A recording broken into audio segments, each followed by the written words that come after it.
राधे राधे। इस वीडियो में परमानंद जी महाराज हमको बताएंगे राम नाम की महिमा क्या होती है। क्योंकि नाम सत्य वस्तु है ना, वो चाहे जैसे लिया जाए परम मंगल ही होता है। नाम लेता है हमारी बात मान में रहता है, जी नाम विचार करता है। जी लेकिन उसमें मन में विचार ना आए, इसलिए मैंने आपसे प्रश्न नहीं, मन श्री कृष्ण चंद्रजू ही बने हुए हैं, इंद्रियाणम मनश्चास्मि। और जब वो नाम जप रहा है, आपका भाव है कि उसका मंगल हो, इससे वो गलतियों पर ना जाए, तो भगवान का जो नाम है वो चिंतामणि है। आप जो चिंतन कर रहे हैं वो प्रभाव वहां काम करेगा। ऐसा नहीं कि विरोधी भाव उसके अंदर आ जाएगा। भगवान नाम प्रतिकूल चिंतन का नाश करता है, नास्तिकता का नाश करता है, संशयों का नाश करता है, और एक अद्भुत पथ प्रदर्शक है। जैसे अपने लोग नाम मार्ग में चले तो अब हर समय तो कोई हमें है नहीं कि बताए, तो वो नाम पथ प्रदर्शक है, वो हमें रास्ता बताता है सत्य का, ऐसे चलो ऐसे चलो ऐसे चलो। ये तो बहुत मंगलमय बात है। वैसे भी हमने कई बार एकांतिक में प्रार्थना की कि जो माता पिता हैं प्यार दुलार से भी कि आपकी जो पसंद है वो हम आपको खिलाएंगे, वो लाएंगे। आप एक माला नाम जप करो, आप 15 मिनट राधा राधा राधा राधा बोलो। बच्चे हैं, उनके अंदर संस्कार पड़ जाएंगे और ये संस्कार उनके जीवन को पावन कर देंगे। देखो, अपने जन्मभूमि में जब संत जन आते थे ना, तो चरण धोने की सेवा दी जाती है। थाल ला, लोटा ला, तुरंत कुआं से पानी बड़े जनों ने ऐसा, चल स्वामी जी के चरण धो। वो चरण धोना, चरणामृत पीना, माथे पे चरणामृत धारण करना, और जब वो बोल रहे हैं बैठ, सब उसका प्रभाव पड़ा कि ये भगवत मार्ग मिला। और माता पिता अगर भक्त ना होते, संत सेवी ना होते, तो संस्कार ही नहीं पड़ते। उस संस्कारों को वहां सृजन किया गया। देखो, गर्भ में भी संस्कार जब पड़ जाते हैं बच्चे के, अभिमन्यु जी के अंदर जो चक्रव्यूह रचना तोड़ने का आया, वो गर्भ में नहीं आया। प्रहलाद जी के अंदर 5 वर्ष में जो सिद्ध महापुरुषों की स्थिति आई, वो गर्भस्थ शिशु को नारद जी ने पक्का कर दिया। कयाधु जी के गर्भ में थे, नारद जी ने अपने आश्रम ले गए। जब देवराज इंद्र को पता चला तपस्या में है, तो उन्होंने सोचा कि इनकी संतानों का नाश कर दें। तो वहां गए तो जो बड़े थे वो तो भाग चुके थे। अब एक कयाधु जी थी जो गर्भवती थी, तो देवराज इंद्र को बंदी बना के ले जा रहे थे और कह रहे थे जब इसका बच्चा होगा, क्योंकि हिरण्यकश्यप का बच्चा होगा तो राक्षसी, उसको मैं मारूंगा, देव विरोधी होगा। तो नारद जी रास्ते में मिले, देवराज इंद्र से कहा कहां जा रहे हैं इनको लेके? बोले इनको लेकर मैं स्वर्ग जा रहा हूं, समय पर जब इनका बच्चा होगा तो उसका वध करूंगा, क्योंकि वो हिरण्यकश्यप का। अरे बोले तुम्हारी क्या सामर्थ्य, काल की भी ताकत नहीं जो गर्भ में बालक उसको मार सके। जानते हो वो भगवान का पार्षद है, छोड़ो इसे, परिक्रमा करो, प्रणाम करो इसको, क्योंकि इसके गर्भ में भक्त विराजमान है। और अपने आश्रम ले गए और ऐसा महाभागवत धर्म का उपदेश किया मां को, और लक्ष्य किया गर्भ को, तो गर्भस्थ शिशु महाभागवत पैदा हुआ।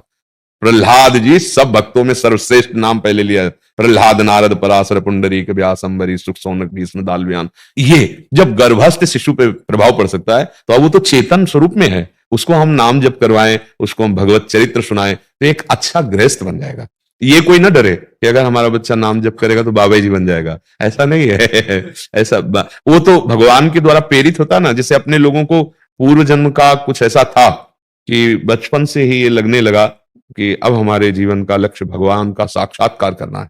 ये हमें किसी ने सिखाया नहीं था, किसी ने प्रेरित नहीं किया था कि भगवान का मार्ग क्या होता है, वैराग्य लिए। वो प्रेरित कर रहा था पूर्व का भजन। तो 13 वर्ष की अवस्था में 9th पढ़ने के बाद ही बस संसार से एकदम उदासीन था और अकेले जीवन व्यतीत हुआ। अकेले गुरु मंत्र लेने के बाद बस गंगा का किनारा, हरिद्वार में अंदर नहीं गए, बाहर से, और काशी, भाई इतनी हमारा यही रोड था, पूरा जीवन उसी में व्यतीत करना, जो प्रारब्धवशात मिल जाए। तो जैसे हम बच्चों को नाम जप कराते हैं या भगवत लीला सुनाते हैं, तो ये ना डरे कि बाबा जी बन जाएंगे, ऐसे नहीं। एक से एक महाभागवत जन, अगर बच्चे को नाम जपाते तो आप भी तो जपते होंगे, तो फिर आप बाबा जी बन गए क्या? ऐसे हम सब गृहस्थों को बताना चाहते हैं कि वो ये ना डरे कि बच्चा नाम जपने लगा तो मतलब उसका विरोध शुरू कर देते हैं। नहीं, देखो असलियत में बात समझो। अभी हम पीछे वाले बैच में यही बताया था कि हम मोक्ष पदवी प्राप्त करें या भगवान को प्राप्त करें, छोड़ो ये बातें, हम जीने लायक हो जाएं।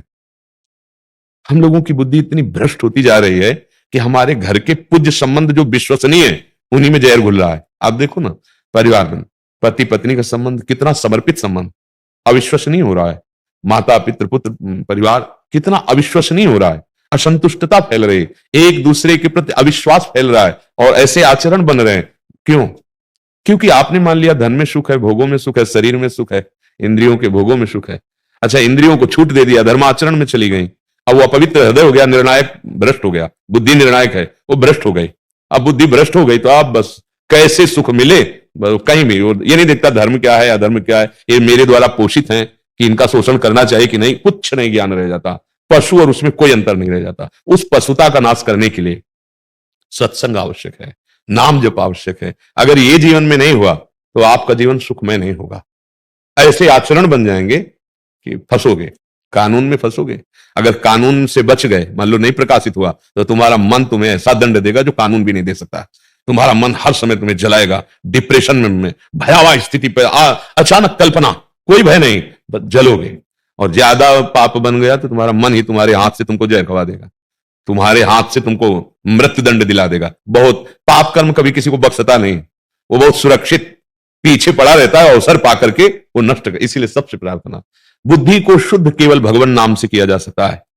बुद्धि को पवित्र करने का एक ही साबुन है, नाम, प्रभु का नाम। राधा राधा राधा, हरि हरि, कृष्ण कृष्ण, राम राम, जो तुम्हें प्रिय हो वो नाम जप करो। नाम जपत मंगल दिस दस हो।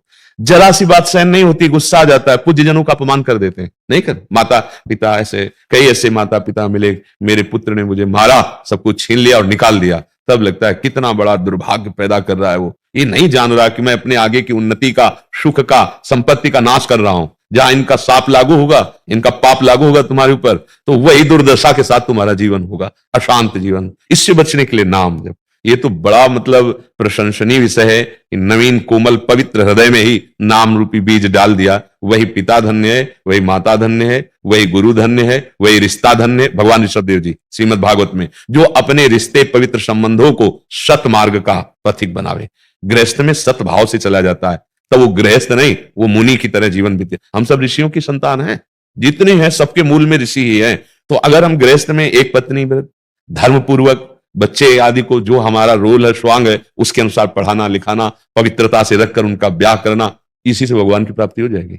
नाम जप कर रहे हो, भगवद आश्रित हो, तो ये गृहस्थ धर्म, जो हमें माला निरंतर जपने से फल मिलेगा, वो तुम्हें हल चलाने से, व्यापार करने से, नौकरी करने से वैसे ही मिलेगा, पर उसे तुम भगवान के लिए करो और धर्म के अनुसार करो और नाम जप चलता रहे, बढ़िया काम बन जाएगा। ये तो बहुत बढ़िया जीवन का लाभ। हम यही सब माता पिता से चाहते हैं कि 5 मिनट ही सही, अगर 24 घंटे में 5 मिनट के आप संस्कार डाल दोगे तो आगे चलकर वो आपको सुख देने वाले और बड़े विवेकवान बनेंगे। ये बुद्धि जो हमारी मलिन होती है ना, ये गंदे आचरणों से होती है, और जो बुद्धि प्रवीण होती है ना, वो अच्छे आचरणों से होती है।